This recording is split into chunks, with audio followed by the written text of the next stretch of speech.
L'or bleu coule à Bruxelles, mais pas les paiements. Certains clients de Vivaqua n'honorent pas leurs factures. L'intercommunal chargé de la distribution de l'eau perçoit environ 300 millions d'euros de recettes par an, mais 80 millions lui échappent environ. C'est évidemment un montant considérable, surtout quand on sait que c'est la seule source de financement de Vivaqua actuellement. Toutes nos recettes viennent de la facture d'eau, donc effectivement, c'est de l'argent qui nous est dû. Ces retards de paiement s'expliquent entre autres, selon Vivaqua, par la précarité hydrique à Bruxelles.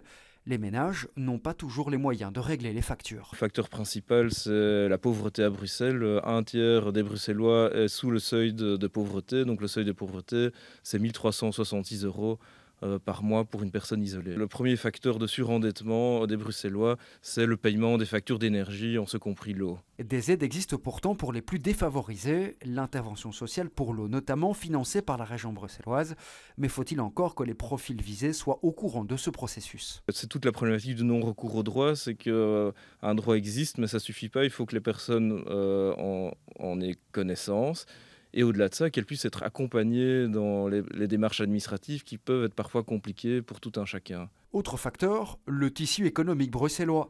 Il est composé majoritairement de petites structures et les faillites ne sont pas rares. Beaucoup de PME, beaucoup de très petites entreprises avec une surreprésentation du secteur HoReCa.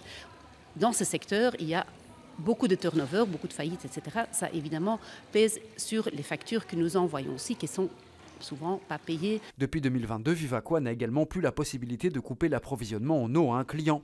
Un cadre légal contraint l'intercommunal à garantir un service minimum malgré le non-paiement des factures.